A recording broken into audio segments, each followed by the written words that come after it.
જય શ્રી કૃષ્ણ મિત્રો, આપ સૌ મિત્રોનું મારી ચેનલમાં હાર્દિક સ્વાગત છે. મિત્રો, મહાદેવને પ્રિય એવો શ્રાવણ માસ ચાલી રહ્યો છે. આ શ્રાવણ માસમાં સૌ કોઈ ભક્તો શિવ મંદિરે જઈ પૂજા અર્ચના કરે છે, અભિષેક કરે છે. જો ઘરમાં શિવલિંગ હોય તો તેની પણ પૂજા કરવી જોઈએ. આજની વિડીયોમાં આપણે રાશિ અનુસાર શિવલિંગ પર અભિષેક કરવો અને તેના ઉપાય વિશે જાણશું.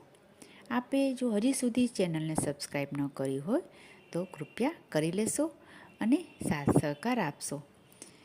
મારા ચેનલની વિડીયોમાં તમને ભક્તિની વિડીયો, ભજન, કીર્તન, કથા, આપણા સનાતન ધર્મની જાણકારી સાંભળવા મળતી રહેશે. આ વિડીયો આપ સૌ કોઈ સેવ કરી રાખશો અને મિત્રો, સગા સંબંધીઓમાં શેર કરશો. ચાલો આજની વિડીયો શરૂ કરશું. મિત્રો, જ્યોતિષશાસ્ત્ર મુજબ શ્રાવણ માસમાં શિવલિંગ ઉપર અભિષેકનું ખૂબ જ મહત્ત્વ રહેલું છે. જો રાશિ અનુસાર અભિષેક કરવામાં આવે તો તેનું અનેક ગણું ફળ પ્રાપ્ત થાય છે. તો આપણે 12 રાશિની આજે વાત કરશું અને 12 રાશિવાળાને કયા કયા દ્રવ્યોથી અભિષેક કરવું જોઈએ તેની માહિતી આ વિડીયોમાં આપને સાંભળવા મળશે, જેથી આપ અંત સુધી વિડીયો જરૂર સાંભળશો. સર્વપ્રથમ રાશિ આવે છે મેષ. આ રાશિનો સ્વામી મંગળ છે. આ રાશિવાળા લોકોએ શિવલિંગ પર જળમાં લાલ ચંદન, ગુલાબનું ફૂલ અથવા તો ગોળ મિશ્રણ કરી અને અભિષેક કરવો જોઈએ. આ અભિષેક કરવાથી ક્રોધ પર નિયંત્રણ મળે છે અને ભક્તોને પોતાની કારકિર્દીમાં સફળતા મળે છે. બીજી રાશિ છે વૃષભ રાશિ. આ જાતકનો સ્વામી શુક્ર છે. તેમણે કાચું દૂધ, દહીં અને સુગંધિત અત્તરથી મહાદેવનો અભિષેક કરવો જોઈએ. અભિષેક કર્યા પછી સફેદ ચંદન લગાવીને સફેદ ફૂલ ચડાવવાથી ભક્તોને આર્થિક સુખ સમૃદ્ધિ પ્રાપ્ત થાય છે. ત્રીજી રાશિ છે મિથુન રાશિ. આ મિથુન રાશિનો સ્વામી છે બુધ ગ્રહ. આ રાશિના જાતકોએ શેરડીના રસથી અથવા તો પાણીમાં દૂર્વા મિશ્રણ કરી અને શિવલિંગ પર અભિષેક કરવો જોઈએ. બીલીપત્ર પર ચંદન લગાવીને ચડાવવાથી ભક્તોની બુદ્ધિ અને વેપારમાં વૃદ્ધિ થાય છે. હવે ચોથી રાશિ છે કર્ક રાશિ. આ કર્ક રાશિના સ્વામી છે ચંદ્ર. તેમણે આ કર્ક રાશિના જાતકોએ ગંગાજળ મિશ્રિત કાચા દૂધમાં મધ ઉમેરીને અભિષેક કરવો જોઈએ અને શિવજીને અક્ષત એટલે કે અખંડ ચોખા અને માખણ અર્પણ કરવાથી માનસિક તણાવ દૂર થાય છે અને સુખ સમૃદ્ધિ પ્રાપ્ત થાય છે. પાંચમી રાશિ છે સિંહ રાશિ. આ સિંહ રાશિની સ્વામી છે સૂર્ય.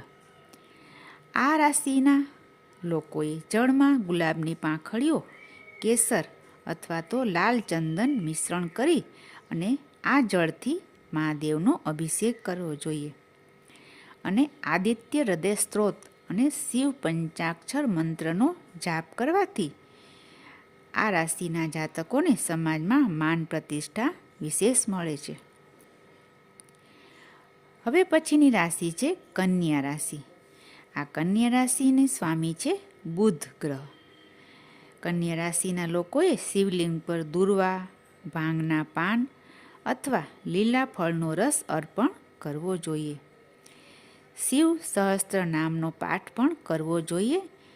આ પાઠ કરવાથી જૂના રોગોમાંથી મુક્તિ મળે છે. હવે પછીની રાશિ છે તુલા રાશિ. તુલા રાશિનો સ્વામી શુક્ર છે. આ જાતકોએ ગાયના શુદ્ધ ઘી, દહીં કે ખાંડ મિશ્રિત દૂધથી મહાદેવનો અભિષેક કરવો જોઈએ. શિવજીને સફેદ કમળ અથવા તો સફેદ ચમેલીના ફૂલ ચડાવવાથી દાંપત્ય જીવનમાં મધુરતા આવે છે. હવે પછીની રાશિ છે વૃશ્ચિક રાશિ. આ વૃશ્ચિક રાશિનો સ્વામી મંગળ ગ્રહ છે. આ વૃશ્ચિક જાતિના લોકોએ શુદ્ધ મધ અથવા પંચામૃતથી શિવજીનો અભિષેક કરવો જોઈએ. લાલ કરેણનું ફૂલ ચડાવી ઓમ નાગેશ્વરાય નમઃનો જાપ કરવાથી શત્રુથી રક્ષા મળે છે અને દેવામાંથી મુક્તિ મળે છે. હવે પછીની રાશિ છે ધન રાશિ. આ ધન રાશિનો સ્વામી બૃહસ્પતિ એટલે કે ગુરુ છે. આ રાશિના લોકોએ જળ કે દૂધમાં હળદર અથવા કેસર મિશ્રિત કરીને મહાદેવને અભિષેક કરવો જોઈએ. ત્યાર પછી શિવજીને ચણાની દાળ અને પીળા ફૂલ અર્પણ કરવાથી ભાગ્યમાં વૃદ્ધિ થાય છે. હવે પછીની રાશિ છે મકર રાશિ. આ મકર રાશિનો સ્વામી શનિ છે. આ મકર રાશિના લોકોએ ગંગાજળમાં કાળા તલ ઉમેરીને શિવલિંગ પર અભિષેક કરવો જોઈએ. એ સિવાય સરસ્વના તેલથી અભિષેક કરવાથી શનિની સાડાસાતી અને ઢૈયાની પીડામાંથી તેમને રાહત અને મુક્તિ મળે છે. હવે પછીની રાશિ છે કુંભ રાશિ. આ કુંભ રાશિના સ્વામી પણ શનિ છે. આ કુંભ રાશિના લોકોએ નારિયેળના પાણીથી અથવા તો શુદ્ધ જળમાં કાળા તલ અને શમીના પાન ઉમેરીને અભિષેક કરવો જોઈએ. શિવ પંચાક્ષર સ્ત્રોતનો પાઠ કરવાથી આ જાતકોના અટકેલા કાર્યો પૂર્ણ થાય છે. હવે પછીની છેલ્લી રાશિ છે મીન રાશિ. મીન રાશિનો સ્વામી ગુરુ છે. તેમણે કેસરિયું દૂધ, પીળા ફૂલ અને તુલસી પત્ર મિશ્રિત કરી શિવલિંગની ચરણ પાદુકા પાસે અર્પણ કરવા જોઈએ અને ત્યાર પછી ઓમ ઈશાનાય નમઃનો જાપ કરવાથી આધ્યાત્મિક અને ભૌતિક ક્ષેત્રે ખૂબ જ પ્રગતિ અને ઉન્નતિ થાય છે.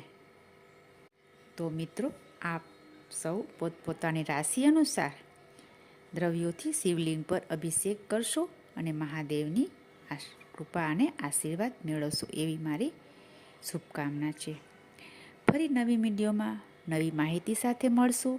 જો આપે હજી સુધી ચેનલને સબસ્ક્રાઈબ ન કરી હોય તો કરી લેશો અને સગા સંબંધીઓ મિત્રોમાં આ વિડીયોને શેર કરશો, જેથી તેઓ પણ આ ધર્મ લાભ મેળવી શકે. ફરી મળીશું. જય શ્રી કૃષ્ણ.